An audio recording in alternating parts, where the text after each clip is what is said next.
요한복음 3장 1절부터 21절까지 말씀입니다. 바리새파 사람들 가운데 니고데모라는 사람이 있었다.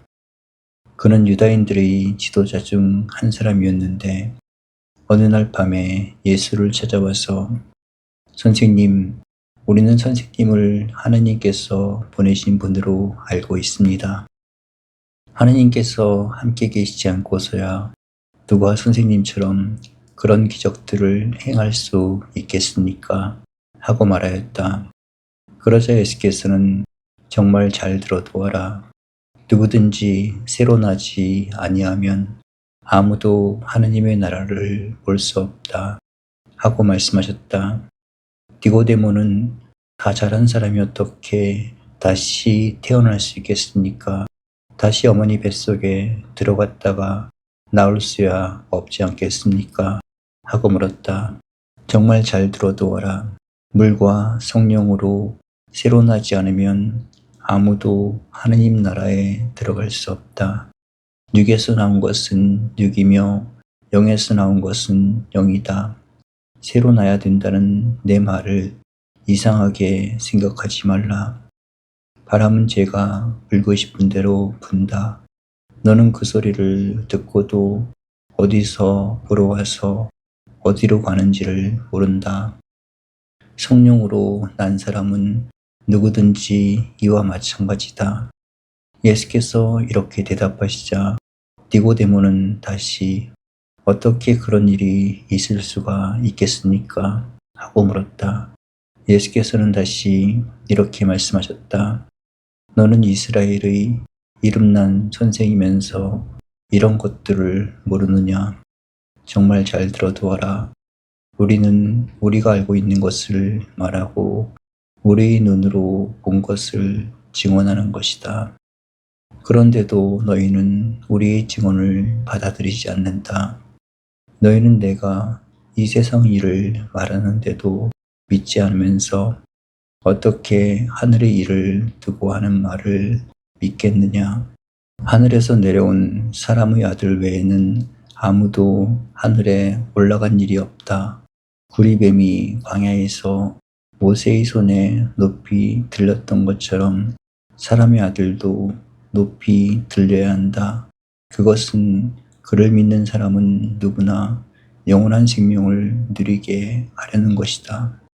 하느님은 이 세상을 극진히 사랑하셔서 외아들을 보내주시어 그를 믿는 사람은 누구든지 멸망하지 않고 영원한 생명을 얻게 하여 주셨다.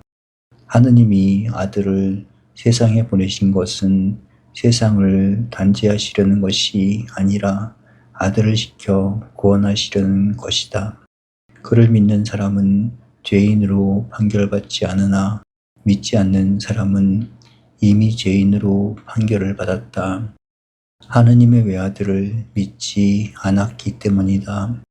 빛이 세상에 왔지만 사람들은 자기들의 행실이 악하여 빛보다 어둠을 더 사랑했다. 이것이 벌써 죄인으로 판결받았다는 것을 말해준다. 과연 악한 일을 일삼는 자는 누구나 자기 죄상이 드러날까봐 빛을 미워하고 멀리한다. 그러나 진리를 따라 사는 사람은 빛이 있는 대로 나아간다. 그리하여 그가 한 일은 모두 하느님의 뜻을 따라 한 일이라는 것이 드러나게 된다. 사람마다 과거에 대한 기억들을 가지고 있습니다. 저도 옛날 일제 시대니까 일본의 대학에 가서 5년 동안 학교를 다녀야 했습니다. 그때는 옆에 앉아있던 친구이기도 하고 또 선배도 있고 후배도 있고 그랬는데 20대 초반의 친구들이 이 다음에 50년, 60년 뒤에 어떻게 될까 하는 것은 누구도 모르고 지나왔습니다. 그런데 얼마 전에 우리 김수환 추기경이 세상을 떠나고 온 국민이 그를 아쉽게 생각하는 것을 보고서 그때 대학에 같이 있을 때 하느님께서 그분을 택하셔서 귀하게 쓰시려고 붙드셨구나 하는 생각을 해 봅니다. 그분 자신도 얘기합니다마는 자기는 신부가 안 되려고 무척 도망가고 싶었는데 결국은 신부가 됐다. 그리고 그래서 주교가 된다 혹은 대주교가 된다 하는 것은 너무 힘들고 버거운 일이기 때문에 거기 안 가보려고 도망치고 싶었는데 자기도 모르게 밀려서 주교가 되고 젊은 나이에 서울 대교구의 대주교가 됐습니다. 그것을 이제는 더 머물렀으면 좋겠다 했는데 어떻게 또 추기경까지 돼서 47세에 전 세계에서 가장 젊은 추기경이고 또 아시아에서도 가장 처음입니다.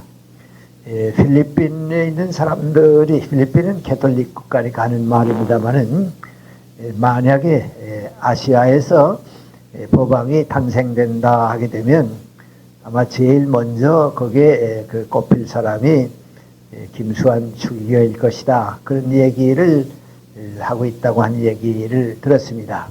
지금 생각해 보면 하느님께서 그 젊은 그분을 내가 너를 써야겠다. 그래서 끌고 끝까지 가시고 생애를 끝내게 해주신 것으로 압니다.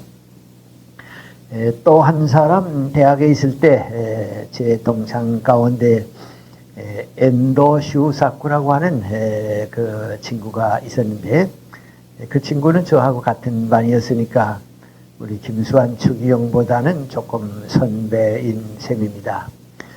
그분도 같이 학교에 다닐 때 그렇게 유명한 캐톨릭 작가가 되리라 하는 생각은 누구도 몰랐습니다. 그런데 사실 일본에서는 제일 존경받는 작가가 됐습니다. 그래서 그분이 불란선 말 그분의 저서가 영어, 독일어로 번역되고 세계적인 작가로서 일했습니다. 그때 한국도 잠깐 왔다 갔습니다만 우리 같이 공부하고 있을 때 주님께서 그분도 택해서 넌 이 다음에 나를 위해서 문학 분야에서 일하라고 하는 책임을 선택해서 맡겨주시지 않았는가 그런 생각을 하게 됩니다. 우리 누구도 모릅니다마는 하나님의 뜻은 우리와 더불어 있어서 그 책임을 감당하게 합니다. 그런데 이상한 것은 같은 대학에 다니면서 무슨 부자가 된 사람도 있고 높은 공무원이 된 사람도 있고 세상에서 출세한 사람들도 많이 있겠습니다마는 이제 그런 분들은 그건 하나님께서 당신이 필요해서 택해서 쓰신 분 가운데 하나입니다. 저 같은 사람은 뭐 그분들에 비하면 아무 이름 없이 자랐습니다만은 그래도 우리 신앙적인 고백을 서로 하면서 지난 시간에 제가 그런 말씀을 했습니다. 저는 14살 났을 때 신앙생활에 들어왔기 때문에 그리고 평양에서 자랐고 숭실학교를 다녔기 때문에 목사가 되는 것이 하나의 큰 꿈이었습니다. 될 수 있을까 했는데 하나님께서 넌 자격이 없다, 못한다 해서 어떤 때는 나는 이 교회에서 쫓겨나지 않았나 그런 생각을 하는 때가 있습니다. 오늘이 바로 우리 3.1절이면서 안동교회가 100주년 기념예배를 보는 날입니다.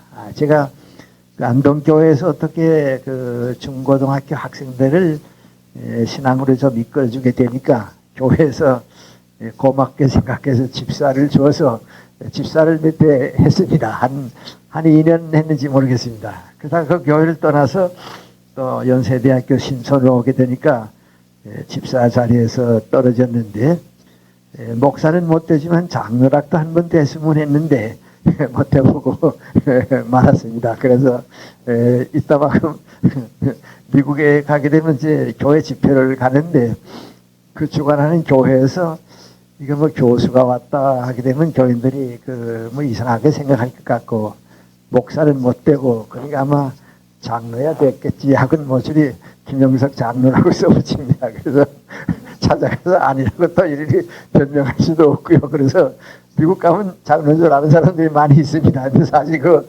가짜입니다. 집사도 뭐 곧 떨어지고 말았으니까 그렇습니다.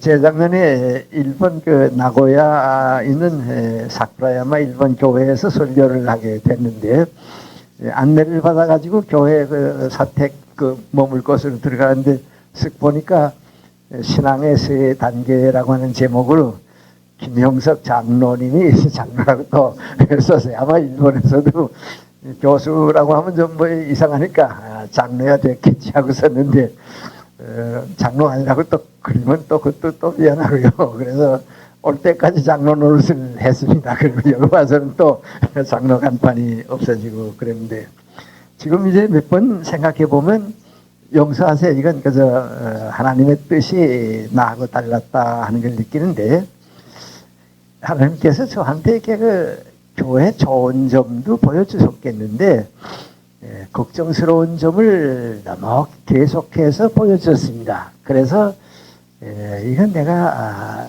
교회에 머물 것인가 교회가 머물 것인가 그런 그 고민을 참 많이 했습니다. 그 너무 강한 그 고민이었기 때문에 자주 말씀드립니다마는 6.25 전쟁이 났을 때입니다. 그때 어느 육군 대위하고 이제 뭐 군 관계되는 시설들을 좀 쭉 보고 오다가 저도 이번 6.25 전쟁에 우리 부산까지 다 공산군에게 침략당하게 됐구나 하는 걸 느꼈습니다. 참 그 위험했습니다. 그리고 와서 좀 소식을 여기저기 알아보니까 유엔군도 일단은 한국을 빼앗길 것 같다 하는 계획을 세워서 이 공산주의자들이 공산군이 제일 미워하는 게 군인과 군인 가족입니다. 그리고 경찰과 경찰 가족입니다. 근데 그거에 이 공산주의자들은 왜 그러냐 하면 군인은 인민공화국에 대한 원수거든요. 경찰은 공산주의자들을 잡는 사람이거든요. 그래서 이 사람들은 여러분 지금 우리 젊은 사람들이 얘기해도 몰라요. 얘기해도 모르는데 저는 이제 그 시대를 다 살았으니까 이 공산주의자들은 잠재적으로 경찰하고 군인하고는 아주 싫어합니다. 아주 그 우리가 생각하는 거하고 다릅니다. 왜냐하면 내내 그렇게 가르쳐서 그렇습니다. 그래서 공산군이 서울에 왔을 때 지금 제가 잘 모릅니다만은 이제 육군병원에 우리 국군 부상병들이 있었습니다. 근데 세계에서 부상병을 죽이는 길은 없습니다. 그래도 다 죽였습니다. 그래서 이제 유엔군과 우리 이제 정부가 제일 걱정한 게 민국안이 공산군에게 침략당하게 되면 군인 가족들 또 경찰 가족들은 희생당할 테니까 그 사람들은 보호하겠다고 하죠. 그래서 제주도로 보내느냐 일본 오키나와로 보내느냐 그렇게 생각하다가 일본 오키나와로 보내기로 계획을 세웠습니다. 뭐 공산군은 다 희생이 되게 되니까요. 그 다음에 두 번째 이제 희생당할 사람들이 능구안이 그 크리스찬들입니다. 그래서 크리스찬들은 일본 본토는 받아들이지 않으니까 일단 제주도로 보내야겠다 그런 계획을 다 하고 어려움을 겪었는데 그때 미국에서 떠난 그 해병대 사단이 오다가 폭풍을 만나가지고서 2주간이 늦어졌습니다. 작전에 차질이 생겼습니다. 그래서 그걸 알고서 부산에 돌아와서 이건 참 그 걱정스럽다. 그리고 서울서 피난 간 사람들도 이제 돈 있는 사람들은 작은 배를 하나씩 구했습니다. 그래서 일단은 급하게 되면 배를 타고 해서 떠나야겠다고 다 하고 제주도에는 일단 크리스찬들은 글로 보내기로 다 하고 있고 이제 그런 때입니다. 너무 우울하고 답답해서 그 부산 국제시장 앞을 거쳐서 그래서 무한정 걸어보는 겁니다. 어떻게 되는가 하고서 이제 걸어보고 이런 소식도 이제 군인들 통해서 듣고 이제 오는데 그 대청동 쪽으로 올라오는데 그게 거기서 올라오던 오른쪽입니다.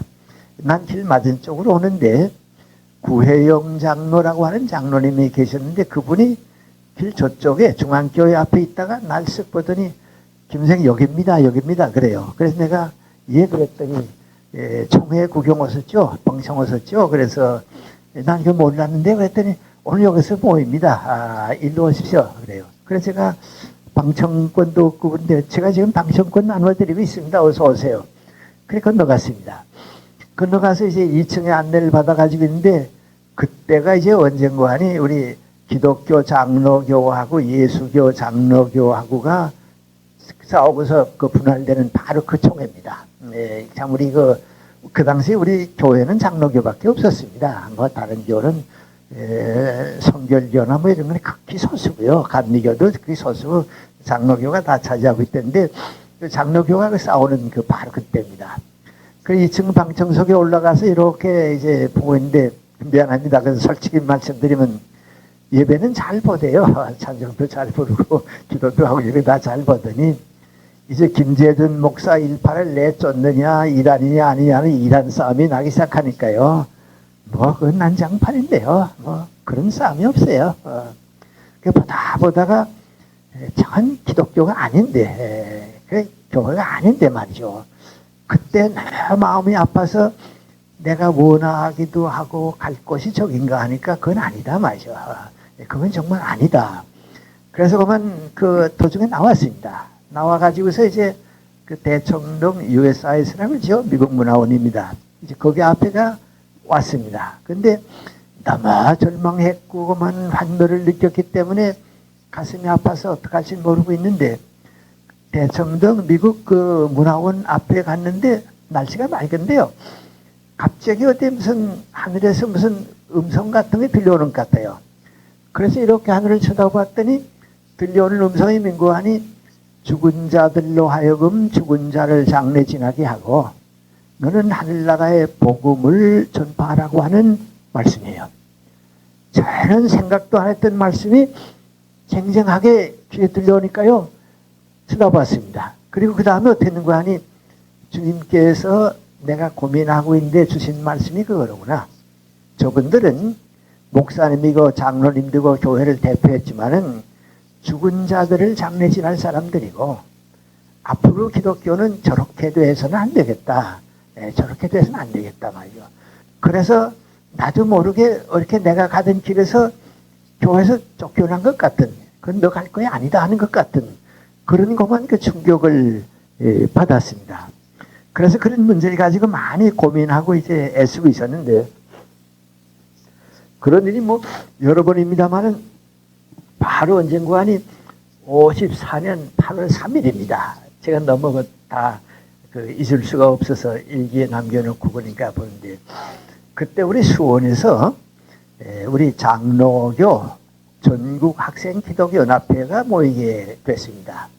그 연합회가 모였는데 나는 그런 걸 모르죠. 뭐 이제 무슨 파가 있다 뭐 이제 그런 걸 모르는데 그 전에 부산에서 이제 갈라져 가지고 기독교 장로교 계통의 김재준 목사 계통에는 뭐 이제 다 돌아갔으니까 숨길 필요도 없습니다만은 이제 강원영 목사가 이제 중심이 되고요. 이쪽 예수교 장로회 측에는 그 당시 영락교회가 큰 교회인데 황성수 목사님이 이제 또 그 중심이 됐습니다. 그분은 우리 중학교 선배이기도 하고 이제 그렇습니다. 그래서 이제 그 두 사람의 그룹이 서로 그 전국 기독학생연합회 그 헤게모니를 주기 위해서 이제 그 수련회와 더불어 총회가 모인 겁니다. 근데 나는 그때는 연세대학교 가고 바로 얼마 안 됐던 때인데 거기 강의를 맡아서 그 신앙 설교를 해달라고 그래서 예, 설교를 하기 위해서 갔습니다. 그래 갔는데 뭐 분위기가 아주 이상해요. 뭐 분위기가 아주 이상해요. 그래서 무슨 일이 있었느냐고 그랬더니 얘기를 하는데 어젯밤에 그 호수가 있죠. 수원에 호수가 있습니다. 호수에 전북대학교 김두원 총장의 셋째 아들이 수련회에 참가했다가 물에 빠져 세상 떠났다고 그래요. 그게 어떻게 됐냐고 그랬더니 장례를 지나기 위해 시신을 보내기 위해서 바로 이 강당 밑에 그 시신이 지금 보관돼 있고 그 위층에서, 아래는 그 시신이 있고 그 위층에서 이제 그 마지막 총회가 모이는 겁니다. 근데 그 마지막 총회가 모이는 그 전시간 예배가 이제 마지막 예배인데, 그 설교를 나보고 해달라고 그래서 내가 이제 그 설교를 맡은 겁니다. 그 시간이 있어서 어떻게 그런 불행한 일이 생겼느냐 그랬더니 설명을 해 주는데, 그 김두원 총장의 셋째 아들이 신앙생활을 시작하고 얼마 안 됐습니다. 얼마 안 됐는데, 이 어느 학생이 신앙생활을 시작하고 보니까 전국 기독학생연합회에 그 전국 지도자가 모이는데 가면 얼마나 좋겠느냐 그런 생각이 있으니까 어떻게 하는 거 아니, 친구들과 나도 가서 참여하겠다고 그래서 왔습니다. 와서 이제 교실을 빌리기도 하고 텐트를 빌리기도 하고 이제 여러 학생들이, 지방에서 온 학생들이 자리를 잡고 있는데, 이 학생은 또 자기 고향 학생들과 더불어 자리를 잡고 있습니다. 그런데 항상 이제 그 양쪽 대표 학생들이 찾아와서 우리 편 해달라고, 우리 편 회장 뽑아달라고 선거운동을 하는 겁니다. 그러니까 자꾸 선거운동을 하니까 그만 이 학생들이 화가 나니까요. 여기 있으면 또 오늘 저게 또 올 텐데 나가자고 말이죠. 어디 나가냐고. 여름이고 이제 그러니까 호숫가로 나갔습니다. 8월 달이니까요. 호숫가에 나가서 이제 물이 끓으니까 수영을 하는데 그게 잡초가 많습니다. 이 김두원 총장의 셋째 아들이 그 수영을 하다가 그 잡초에 발이 걸렸어요. 그래서 나오질 못하고 세상을 떠났는데 밤중이니까 찾질 못하잖아요. 내가 설교하러 간 날 새벽에 찾은 겁니다. 그걸 갖다 놓고서 이제 예배를 봅니다. 그 사실을 알고 나니까 제가 무슨 설교를 어떻게 했으면 좋을까 하는 생각이 막연하고요. 그럴 수가 있나 하고 답답했는데, 그 설교가 끝나고 나니까 이제 총회가 모이는 겁니다. 근데 젊은 대학생들이죠. 이 대학생들이 그 회장 선거 운동하느라고들 싸우는데, 그건 참 안 되세요. 하고 또 그 지도 목사님들이 또 다니면서 또 이제 뭐 운동을 하고 말이죠. 한 트락도 더, 그러니까 기독교 장로교하고 예수교 장로하고 이제 그 헤게모니 싸움을 하는 거죠.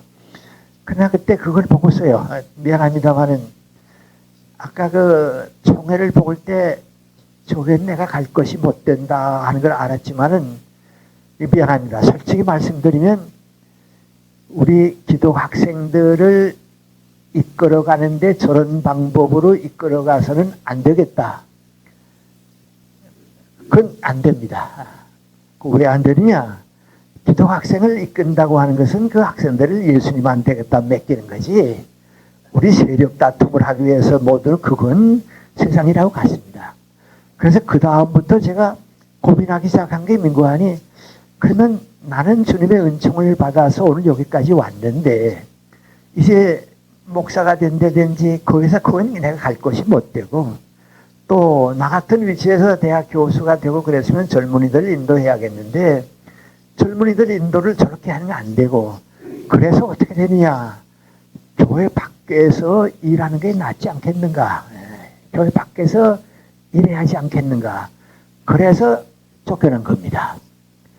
그 다음에 이제 뭐 몇 번 그런 걸 겪는데 또 한 번 마지막 그걸 느끼게 된 건 민구안이, 지금 우리가 중단했다가 이제 우리 성경 공부 시작해서 또 10년이 넘었습니다만, 옛날 제가 한 30년 동안 이제 성경 공부를 했는데, 교회에 가서 하는 게 옳다고 생각해서 교회에서 하는데 또 안 되고 또 나가야 되게 되고 나가길 원하게 되고, 그래서 좀 교회를 하지 말고 YMCA를 하자. 그래 종로 YMCA 방을 빌려 가지고서 또 성경 공부를 이제 했습니다.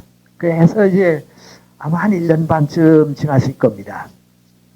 한 번 내가 그 강좌에 나가기 위해서 나갔는데 정순갑 장로님하고 며칠서 앉아서 걱정을 하고 있어요. 그랬더니 나보고 선생님이 어떻게 했으면 좋겠습니까? 그래요. 왜 그러냐 그랬더니 YMCA에서 연락이 왔는데 당신네들이 오늘 무슨 회합이 있는데 사람들이 참가를 안 한다고. 그래도 한 100명, 20명은 120명쯤은 모여야 우리가 하는 일이 이만큼 대외적으로 선전이 되겠는데 그런 사람이 얼마 안 된다고. 그러니까 우리 모임을 함께 하자고 그런다고 말이죠. 장소를 같이 하자고 그런다고 말이죠. 그럼 어떻게 되냐 그랬더니, 그렇게 되게 되면 자기네들이 다 주관하고 내가 잠깐 설교만 하고 그 YMCA가 중심이 돼서 하자고 그런다고 말이죠.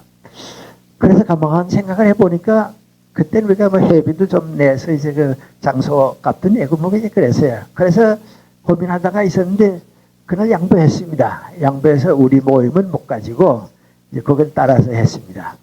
이제 그리고 나니까 이제 나는 그래서 이렇게 말씀만 전하는 걸로 있는데 그 정순갑 장로님과 몇 분들이 고민을 했습니다. 교회도 안 되고 YMCA도 안 되면 무슨 방법이 없겠냐 말이죠. 그래서 그분들이 나보고 얘기 안 하고 며칠 동안 그 참 모여서 기도를 했습니다. 하나님 어디로 갈까요 말이죠. 그러다가 그 시사 영어 학원이 있는데요.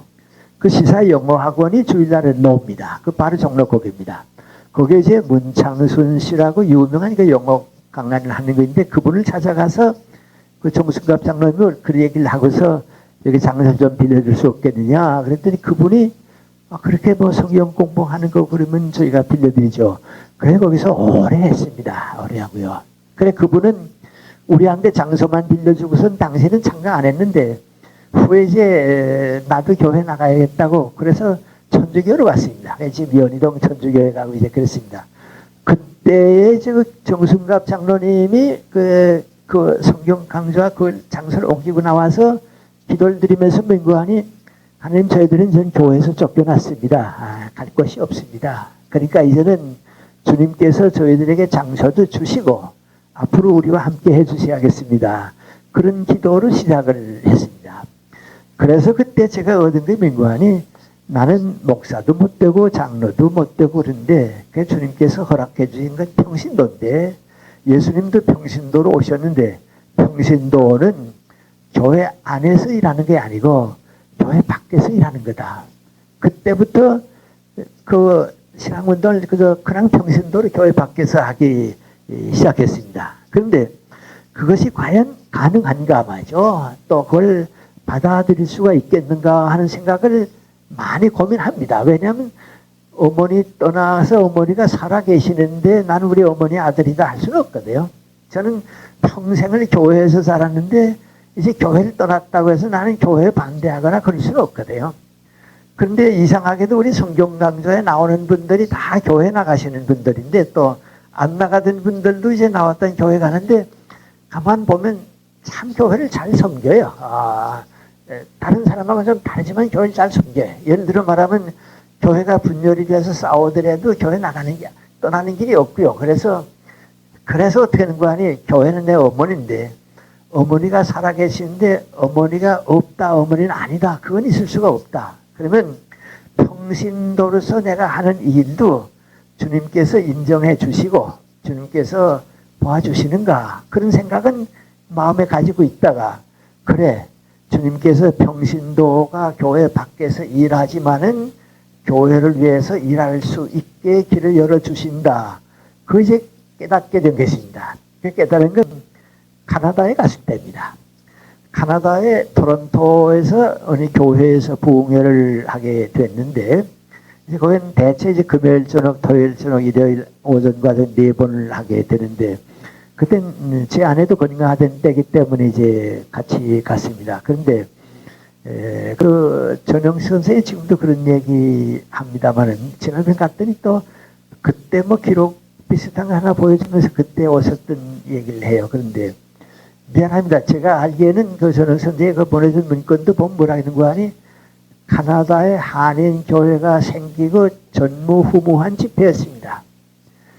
뭐 교회 뭐 복도 다 안고 그게 안 돼서 이제 이 복도까지 이제 모이고 그랬습니다. 그래서 이제 그 집회가 끝나고 오니까 내 아내가 나보고 그래요. 당신이 항상 그 고민하고 있었는데 이번에 같이 와서 예배에 참여하고 보니까 하나님께서 그 당신을 버리지 않았다고, 버리지 않았다고, 더 일을 주실 것 같다고 말이죠. 근데 이제 그 교회에서 그 부흥회를 지난 사람이 밴쿠버의 반병선 목사님한테 연락을 해가지고 김영석 교수님이 여기 와서 집회를 했는데 그렇게 다 고맙게 생각하고 은혜롭고 그랬는데 돌아가시는 길에 그 밴쿠버 한인교회에서도 집회를 하면 어떠냐 그랬습니다. 그랬더니 반병선 목사님이 바로 한 40일 전에 조영기 목사님이 와서 그 밴쿠버 뭐 한인들의 제안돼 있잖아요. 집회를 다 성대하게 했고, 바로 얼마 전에 한경직 목사님이 또 오셔서 또 집회를 다 이렇게 하고 가셨는데, 그런 집회를 또 할 수 있겠느냐고. 그게 우리 교회 한경직 목사님 우리 교회에서 하시는데 그럴 수는 없고, 돌아가시는 길에 그럼 우리 교회에 들리셔서 우리 그 신도들 좀 몇 분하고 같이 이제 예배 보는 시간을 가졌으면 좋겠다고. 그래서 이제 저도 밴쿠버는 처음이니까요. 글로 갔습니다. 갔는데 간 다음날 반 목사님이 그래요. 바로 뭐 얼마 전에 한경직 목사님 부흥회를 끝냈다고. 그런데 조영기 목사님은 여기에 오셨는데 그 교회는 아니고 이제 선복음 교회로 오셨는데 LA에서 그 선복음 교회 교인들이 비행기 타고 많이 왔다 갔다고. 그래서 우린 가보지 않았지만 아마 한 500명 모여서 다 그 부흥회를 했는데 아마 더 이건 그 반 목사님의 얘기입니다. 그 조영기 목사는 한경직 목사 오시는 걸 아니까 그보단 많이 모여야지 해서 이래서 교인들 다 같이 왔다 그것다고 그래요. 그래서 한 500명 모여서 아주 끝났다고. 그래서 이제 그 한인 교회에서도 이제 그래도 또 교회라는 게 서로 경쟁이 있잖아요. 그러니까 우리도 그만큼이야 모여야지 했는데 그만한 수가 모여서 또 바로 부흥회 끝났다고. 그래서 두 곳 다 끝냈기 때문에 교수님 우리 그래서 우리 그 사람들끼리 좀 모였으면 좋겠다고. 그리고 예배당이 워낙 크니까요. 그 이제 소회의실이 있고 중회의실이 있고 이제 대예배 본 데가 있고 그래요. 그런데 그 소회의실은 이제 교회에서 회의하는 데고 그 중간 회의실에 아마 이 방보다는 조금 작을 거예요. 이만 할지 모르겠습니다. 공간 넓이는 아마 의자 안 적어도 이만 할 거예요. 그 여기를 택했다고 그래요. 그래서 알겠다고 말이요. 또 두 분 다 다녀갔으니까 전 또 그 다녀가는 또 여행하는 목적도 있으니까 그래서 했는데 그래서 이제 금요일 저녁에 모이게 됐는데 그 중회의실이 가득 차니까 앉을 데가 없습니다. 그래서 예배를 시작하려고 하다가 그럼 대예배당으로 나가자고 말이죠. 대예배당으로 나갔습니다. 그런데 그날 밤에 그 대예배당이 거의 10,000원입니다. 거의 다 찼습니다. 그 다음 날부터는 더 많이 모이기 시작하니까 그 상당히 아마 제가 보기에는 꽤 큰 예배당입니다. 그래 이제 그 예배당이 가득 찼습니다. 그래서 내가 반 목사님 보고 물어봤습니다. 내가 이렇게 설교를 하면서 가만 보니까 우리 교회, 그 교회는 많이 안 나오신 것 같다고 그랬더니 우리 교회 노인네들 뭐 이런 분들은 교수님이 누군지 모르니까 안 나오셨고 바깥 분들이 왔다고 그래요. 다 바깥 분들이 왔다고. 그런데 가만히 얘기 들어보니까 거기 우리 영사분들이라든지 그 대학의 교수라든지 뭐 이제 의사라든지 뭐 그런 분들이에요. 전부 그런 분들이에요. 또 그런 분들이 첫날은 혼자 왔다가 두 번째는 사모님도 모시고 그 애들도 데리고 오니까 그땐 뭐 아주 크게 이제 모였죠.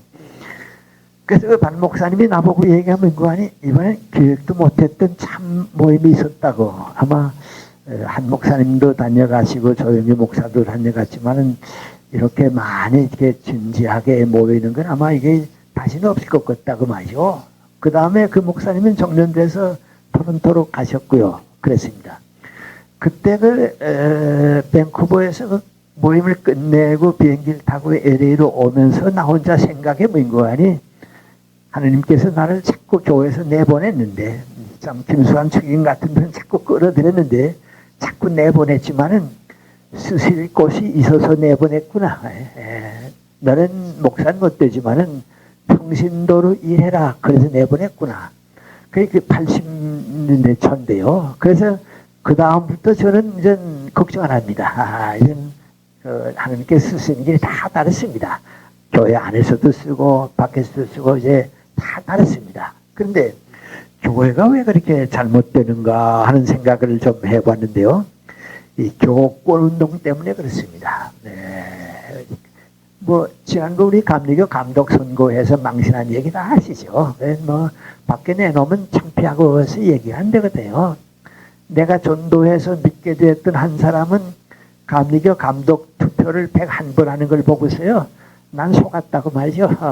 난 유교 가정에서 자라서 기독교를 믿고 나왔는데 그 사람 예산 사람인데요. 이게 신앙생활 처음 얻고 나면 참 기쁘잖아요. 그런데 그 오경련 장 목사님이 뭐라 그러는 거 아니 이번에 정동교회에서 감리교 감독을 선출하는 그 연회가 있다고 그랬어요. 그러니까 그 젊은 사람이 큰 희망을 가지고 그 정동교회 옆에다가 하숙을 정하고요. 나흘 동안 하숙을 정하고 이제 거기에 이제 참여하려고 왔어요. 왔는데 그분도 나 만나서 그래요. 예배 다 잘 보더라고 말이죠. 그러다 감독 선거하기 시작하니까 싸우기 시작하는데 101번을 투표했다.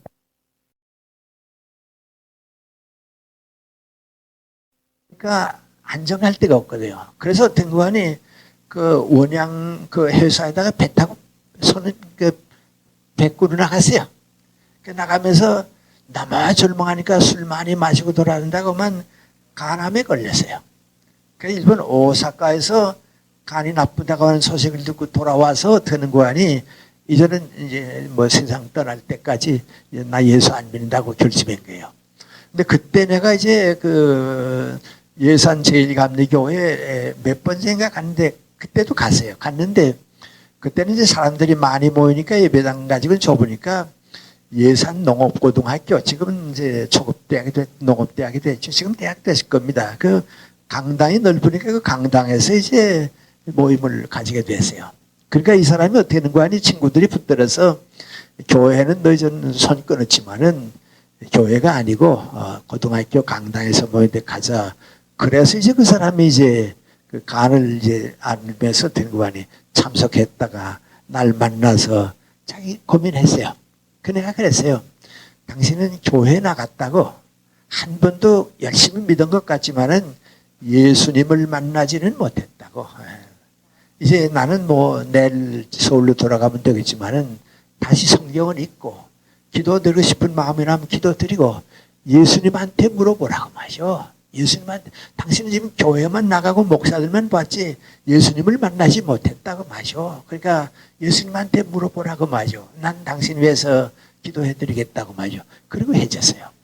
이제 그런 걸 겪는 동안에 자꾸 된 거 아니 교회에서 밀려나고 하니까 교회 밖에서 일하기 위해서는 평신도가 책임을 져야 하고 예수님은 평신도로 오셨고 또 그런 활동이 자꾸 생겨져서 평신도들이 정치도 하고 신앙을 가진 사람들이 경제도 하고 세상이 그렇게 돼서 하늘나라가 되는 것이 교회가 변해서 하늘나라가 되는 것보다는 더 빠르고 또 주님께서 원하시는 거다.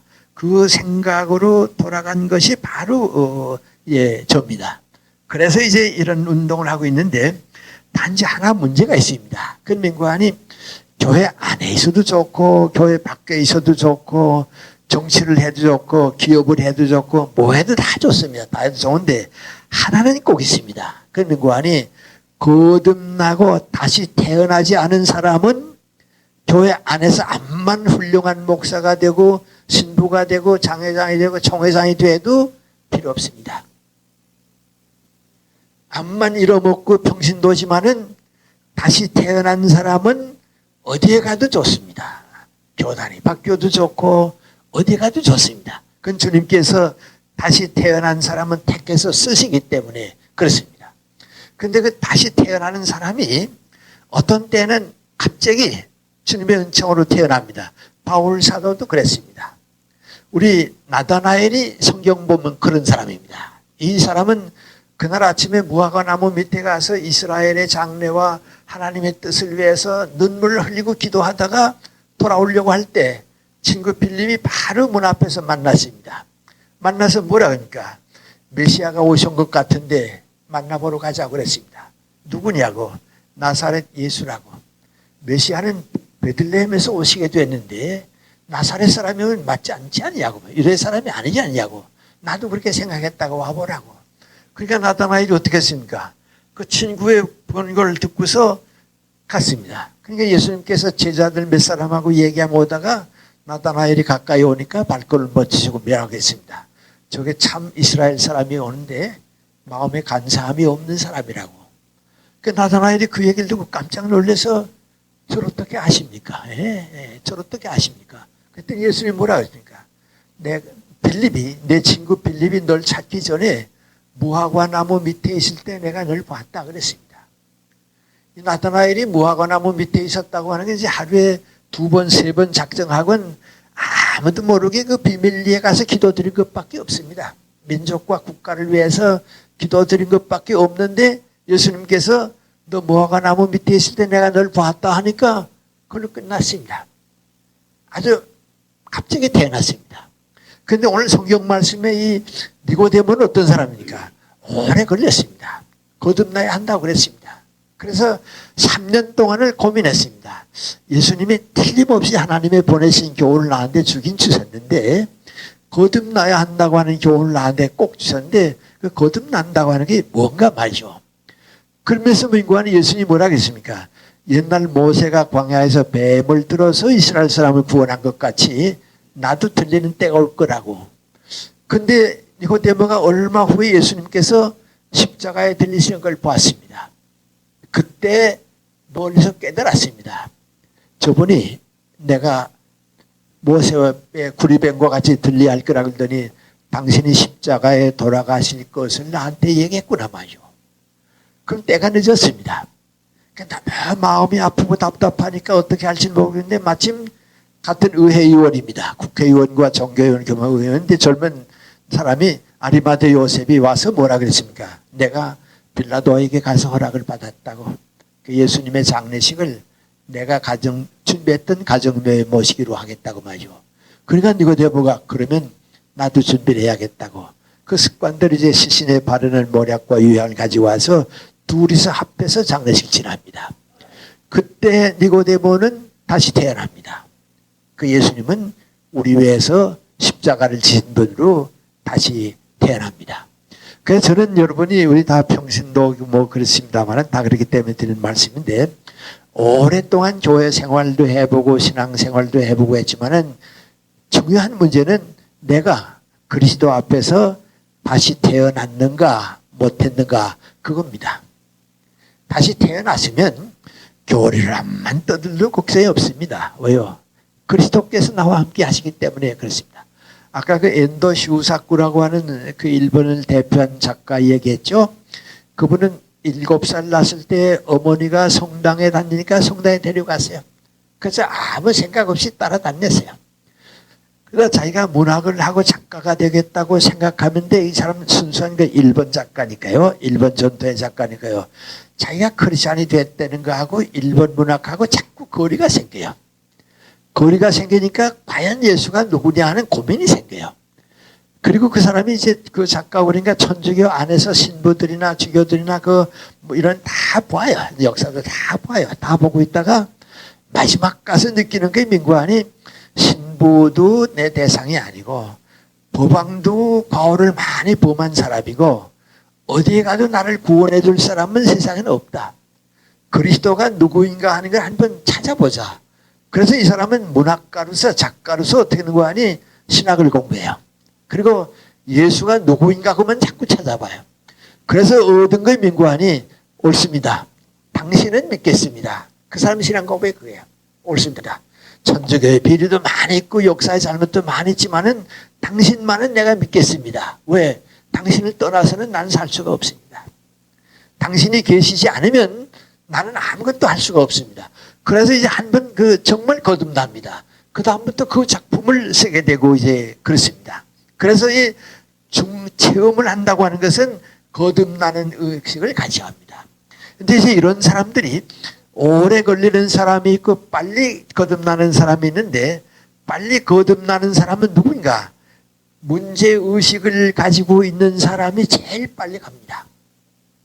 그래서 우리가 생각 못했던 사람들 가운데 10년, 20년 동안 목회자를 위해서도 고민하는 사람이 있습니다. 뭐 테레사 수는도 그렇지 않았어요? 김수환, 추기경도 자꾸 세상 떠날 때까지 인구하니 하느님 앞에서 난 누구냐고 말이죠.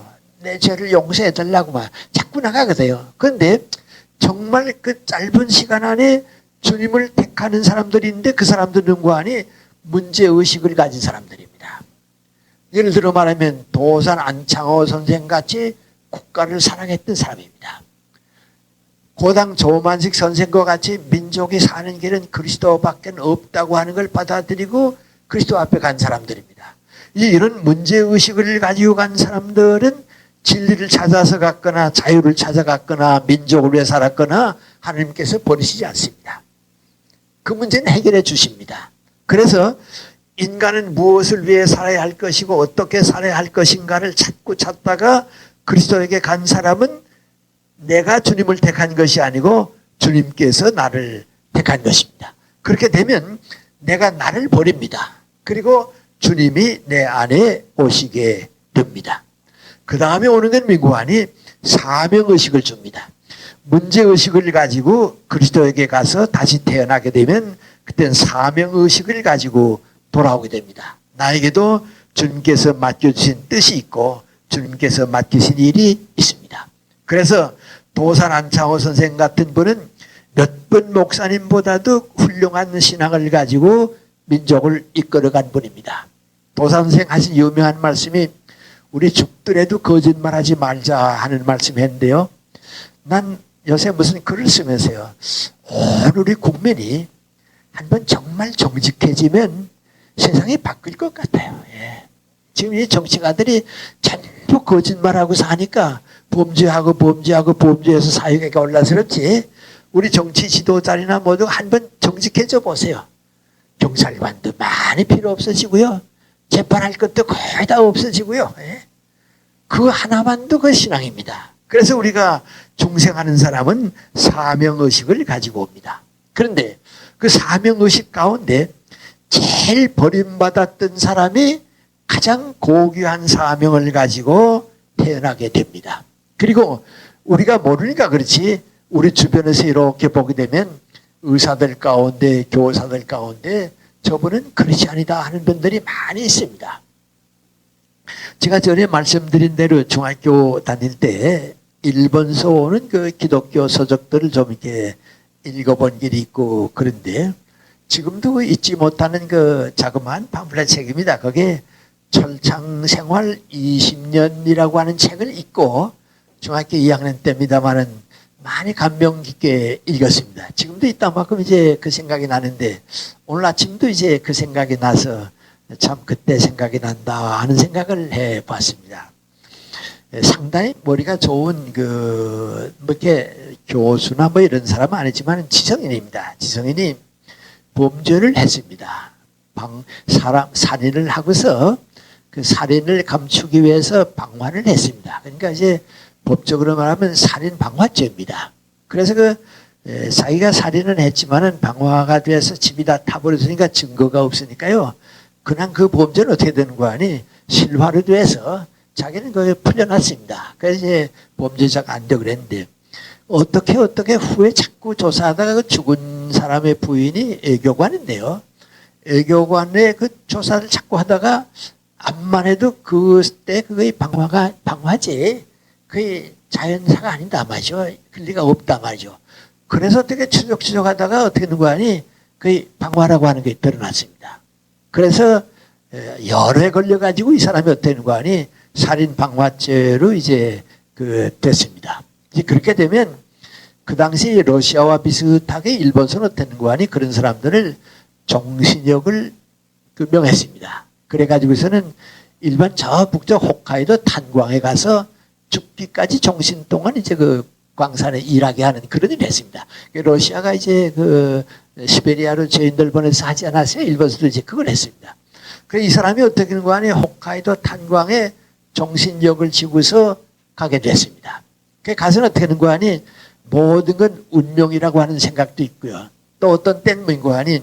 한 인간이 세상에 태어나서 이렇게 살다 가는구나 하고서 이제 거기에 이제 그 정신력을 지고서 가 있는데요. 그 어머니가 크리스찬입니다. 어머니가 크리스찬입니다. 그래서 이 어머니는 크리스찬이기 때문에 제일 아픈 게 빈고하니 내 아들의 죄를 내가 대신할 수는 없습니까? 말이죠. 내 아들이 용서받아야겠는데 용서해 줄 사람은 없습니다. 법이 이제 정신력을 했다고 해서 용서받는 것도 아니고 내 아들의 영혼이 하느님 앞에서 주님 앞에서 용서받을 수는 없습니까? 그래서 항상 기도가 뭔고하니 내 아들을 대신해서 내가 그 죄값을 용서받고 싶다고 말이죠. 내 아들을 하나님이 용서해 주시라고 말이죠. 그 기도를 쭉 하고 있습니다. 그리고 이제 기도를 드리고 조금 건강할 때는 1년에 한 2번쯤 홋카이도까지 동경에서 갑니다. 가서 이제 면회를 갑니다. 가면 그 아들은 머리가 좋은 그 지성에 속하고 그러니까 민구안이 어머니 오시지 마세요. 오면 나도 괴롭고 어머님도 괴롭고 그러니까 오시지 말라고 그럽니다. 편지는 하시라고 말이죠. 그리고 등관에 어머니는 알겠다고. 그래서 내가 보고 싶어서 온다고 말이죠. 그리고 이제 건강이 나빠지니까 등관이 1년에 한 번씩 옵니다. 그다음 한 번이 어머니가 아들 찾아왔습니다. 찾아와서 아들이 더 오시지 말라고 나도 마음 아프니까 오시지 말라고 그러니까 이제 못 오겠다고 힘들어서 못 오겠는데 오늘 내가 너한테 나는 못 오지만 뭐 하나 주고 갈 게 있어서 왔으니까 이거나 놓고 가겠다고. 그리고 이제 책을 하나 싸서 이제 주고서 그럼 나는 이제 다시 못 오더라도 건강하게 너 여생을 여기서 보내라고 말이죠. 그리고 어머니가 자꾸 울다가 돌아섰습니다. 그 어머니를 이제 면회하고서 보내고서 들어와서 이제 어머니가 뭐 가져왔나 하고 보니까 옛날에 뭐 먹을 것도 가져오고 옷도 가져오고 그랬는데 이번에는 그 안에 뭐 들은 거 아니 책이 한 권 있었습니다. 그래서 그 책을 이렇게 들쳐놓고 보니까 성경책입니다. 그래서 이 사람은 되는 거 아니 우리 어머니 나위에서 많이 마음 쓰시고 그러더니 성경 읽으라고 가져왔구나. 그리고서는 읽지 않았습니다. 자기 뭐 운명은 자기가 저주했으니까 읽지 않았습니다. 그래서 그 한 방에 이제 4명, 5명 있는데 그 책이 굴러다니니까요. 이거 안 보는 거지? 안 보는 거라. 나 한 장 뜯어서 코풀어도 괜찮아? 그러라고 또 뜯어컸습니다. 화장실에 가는 또 다른 친구가 또 든 거 아니 또 뜯어가지고 가고 그럽니다. 그래서 성경이 안쪽과 바깥쪽에 몇 페이지는 다 없어지고요. 마지막에만 한 절반쯤 남게 됐습니다. 근데 이제 이 감옥에 이제 그 단광에 일하러 가다가 이 사람이 다들 친구들 나가고 자기가 나가다 보니까 그 성경책에 이제 뭐 가운데 얼마 남은 것밖에 없습니다. 그래서 되는 거 아니 그래도 우리 어머니가 여기까지 와서 날 주고 갔는데 내가 오늘 한번 읽어보는 게 좋을지 모르겠다. 그래서 그걸 주머니에다가 넣었습니다. 넣고서 이제 단광에 이제 가서 석탄을 캐러 나가서 캐는 겁니다. 그러다가 이제 점심을 그 광산 안에서 먹고 그 안에서 먹고 점심 먹은 다음에 한 3, 40분 동안 이제 휴식 시간을 줍니다. 그 휴식 시간을 주게 되면 다 피곤하니까 이제 낮잠을 잡니다. 낮잠 자고서 이제 또 깨서 일하는데 이 사람이 어떻게 보면 성경책을 주머니에 넣고서 휴식 시간이 되니까 우리 어머니가 준 책을 내가 안 읽었는데 또 들어가면 또 친구들이 있어서 뭐 그러니까 읽게 되지 않고요. 오늘은 좀 읽어봐야겠다. 그래서 저쪽에 그 불이 있는데 불빛이 있는데 거기에 그 전등 불빛 밑에 가서 되는 거 아니? 그지 읽기 시작했습니다. 그게 우리 어머니가 준 건데 요건 맞아 읽어야겠다 이렇게 읽고 있는데 갑자기 앞이 캄캄해지기 시작하고 큰 소리가 나더니 강도가 무너졌습니다. 그리고 자기 앞으로 이제 흥이 오고 그랬습니다. 그래서 전기불은 꺼지고요. 그래서 보고 나니까 어떻게 되는 거 아니? 저희가 그 성경책을 읽기 위해서 여기까지 와 있는데 같이 일하던 친구들이 거기 쉬다가 다 그만 무너져서 그 땅속에 들어가고 말았습니다. 그래서 4시간 후에 이제 건짐을 받았는데 자기는 거기서 살아나와서 살고요. 그 자기 친구들이 다 거기서 죽었습니다. 그날 집에 와서 그 감방에 돌아와가지고서 가방 안 보니까 친구들은 다 가고요. 당분간 자기 혼자만 있게 됐거든요. 그래서 내가 뭐라고 말이죠. 이렇게 버림받은 나를 뭐라고 우리 어머니가 그래도 내 생명을 남게 해주시려고 이걸 갖다 줬구나 말이죠. 그래서 그 다음부터 어떻게 하는 거 아니 앞뒤가 없는 성경책을 또 읽고 또 읽고 또 읽는 동안에 마음의 변화가 생겼습니다. 나같이 보잘것없는 사람을 우리 어머니를 통해서 새로운 생명을 갖게 해주셨구나 말이죠. 그래 그 다음에 어떻게 하는 거 아니 교회 관계되는 책 성경책을 갖다 읽고 거기서 신앙이 생기게 하십니다. 다시 말하면 그리스도 앞에서 다시 태어나게 된 겁니다. 태어나고 나니까 뭐인고 하니 느끼는 게 뭐인고 하니 나는 죄인이었지만은 세상에서 용서받을 수 없는 죄인이었지만은 내 생명이 남아있는 동안에는 할 일이 있구나 말이죠. 그럼 그게 뭐냐? 예수님 대신 여기 와 있는 내 친구들을 사랑해야겠다. 봉사해야겠다. 그래서 마음을 이제 바꿉니다. 그리고 누구 환자가 있다 하게 되면 가서 밤샘을 해줍니다. 누구 어려움을 겪는 사람이 있으면 고통을 또 가서 나누어 줍니다. 그리고 자기가 신앙을 가지게 되니까 민구안이 다른 사람들 위해서 기도하는 걸 배웠습니다. 그래서 하나님, 저는 죄인이지만은 저 같은 죄인의 기도는 들으실 수 없지만은 저분은 주님께서 건강해 주시라고, 사랑해 주시라고. 그래 그 전도와 봉사를 가지고 끝까지 했습니다. 그래서 거기에 있는 사람들이 전부 무인관이 그 감옥에 있는 그 간수들은 모르지만 이 사람은 다 고맙게 생각합니다. 정말 고마운 사람고. 그래서 마치 거기서 이제 나이도 들고 하니까 그 정신적인 아버지, 형님 같은 위치로 바뀝니다. 그래서 많은 사람들이 기도를 받고 또 그 용서해 주는 것을 배우게 되고 성경 말씀 배우게 되고 자기가 또 읽은 걸 전도하게 되고 많은 사람들이 거기에서 믿고 새로 태어나게 되고 그랬습니다. 그래서 그 소식이 이제 그 감옥에 가득 찬 사람이 다 알게 되고 그러니까 이 사람이 이제 무기 언도를 받고 와 있는데 모범 간수로 뽑혀서 말이죠. 나가게 됐습니다. 이제 당신이 여기서 모범으로 됐으니까 나가도 괜찮겠다고 말이죠. 그래서 감형이 돼서 나가게 됐습니다. 근데 이 사람이 다른 사람 같으면 좋아서 나가겠는데 생각해 보니까요. 나 같은 죄인이 밖에 나가서 누구를 위해서 봉사할 수 있겠냐고. 내가 나가서 누구를 위해 봉사할 수 있겠냐고. 여기에 가장 예수님의 사랑을 필요로 하는 사람들이 여기 남아있는데 이 사람들을 위해서 봉사하는 것보다 더 귀한 일이 없다고 생각했습니다. 그래서 특사령에 내렸는데 거부했습니다. 그리고 거기서 계속해서 봉사하고 있습니다. 이제는 특사령이 내렸으니까 죄인으로서가 아닙니다. 자유롭게 환자도 찾아다니고 다 이렇게 해서 정신적인 감화를 시켰습니다. 4년 후에 또 특사령이 내렸습니다. 근데 이 사람 그때도 또 거절했습니다. 그리고 거기서 다 병자들을 봐주고 가르쳐주고 위로해주고 그래서 보냈습니다. 아마 제가 잘 기억 못합니다만 3번 특사령이 내렸는데 그대로 있었습니다. 그때 동경에서 이 사실을 알고 정신적으로 지도해주는 교회 목사님이 이제 나이도 많고 거기서도 오래 머무실 수는 없으니까 이번 특사령이 내리게 되면 나오라고 말이죠. 와서 같이 할일을 찾도록 해보자고. 그래서 3번째 12년 후에 특사령이 내렸을 때에 이분이 늙어서 나왔습니다. 나와서 그 목사님을 만나서 제일 먼저 한 게 민구안이 자기 생애 기록입니다. 내가 이렇게 해서 20년 동안을 감옥 생활을 했고 그때 만났던 사람들의 얘기는 다 이제 무기수를 만난 사람들이니까 그 기록을 봤어요.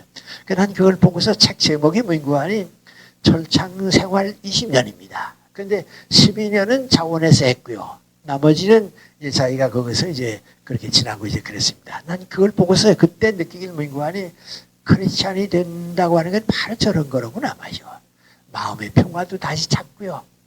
또 죄사함을 받는다고 하는 건 그런 사람은 알아요.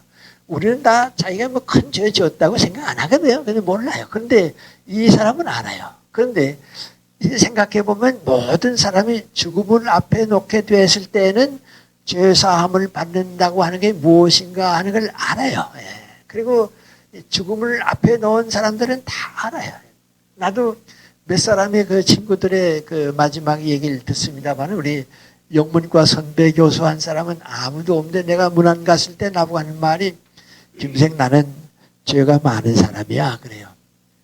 저는 그런 얘기 할 사람이 아닙니다. 그래서 나는 우리 다 마찬가지로 살았는데 왜 그런 말씀하세요 그랬더니 아니에요. 난 죄가 많은 사람이에요. 그리고 며칠 후에 세상 떠났습니다.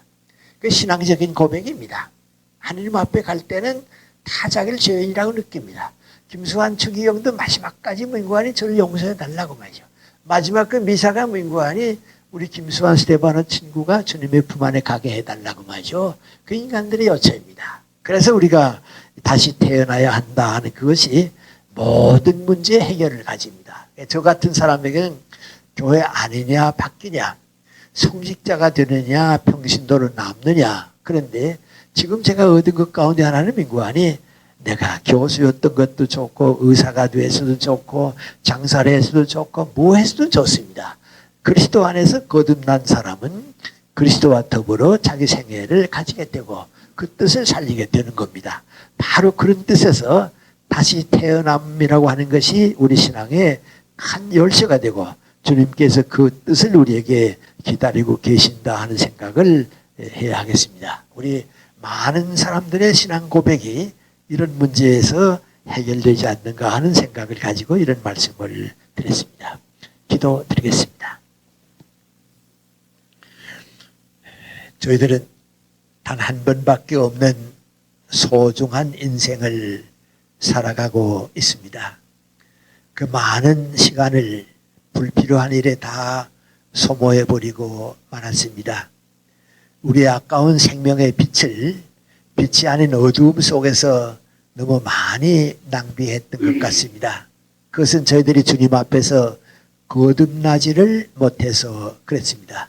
주님 이제 저희들을 불러주시고 주님 앞으로 이끌어 주셔서 우리의 영혼이, 우리의 삶이 새로 그리스도와 더불어 태어날 수 있어서 새로운 삶이 우리에게 약속되고 아버지의 뜻을 위해서 많은 것을 바치고 우리의 전생애를 바칠 수 있게 도와주시옵소서. 주님께서 저희들에게 가르쳐 주신 기도와 마찬가지로 우리가 마지막 드릴 기도는 우리를 유혹에 빠지지 않게 하시고 악에서 구원해 달라고 하는 것은 누구나 다 가지고 있는 마지막 우리들의 기도입니다. 주님을 제외하고서는 베드로도 바울도 다 가졌던 마지막 기도입니다. 저희들의 죄를 용서하시고 모든 유혹에 빠지지 않게 해주시고 거듭난 삶을 살아갈 수 있도록 주님 우리를 붙들어 주시고 우리와 함께 해주시고 우리의 모든 뜻을 지켜주시기 바랍니다. 그리고 그래도 주님께서 저희들에게 약속해 주셨기 때문에 이렇게 그 의와 그 나라를 위해서 우리가 정성을 바칠 때 땅 위에서 저희들에게 필요한 것도 주님께서 다 주시는 줄 압니다. 주님 어떤 때는 100배를 주시겠다고 말씀도 하셨습니다. 저희들에게 필요할 때는 건강도 주시고 그래서 많은 일을 하게 해주시고 어려울 때는 가난해서 구출해 주셔서 빈곤이 무엇인가를 알면서도 사랑을 베풀 수 있게 가르쳐 주시고 우리들이 인생을 다 주님과 더불어 함께 사는 모든 신앙의 길을 걷게 도와 주시옵소서. 그리고 저희들 항상 우리 교회와 민족 국가를 위해서 기도드리고 있습니다. 많은 우리 크리스천들이 함께 기도드리고 있습니다. 오늘은 3.1절입니다. 우리 모든 크리스천들이 주님 앞에 드렸던 눈물의 기도를 주님 기억하셔서 우리에게 통일도 주시고 주님의 뜻을 높이 받들 수 있는 민족이 되도록 주님 함께해 주시옵소서. 예수님의 이름 받들어 기도 올리옵나이다. 아멘.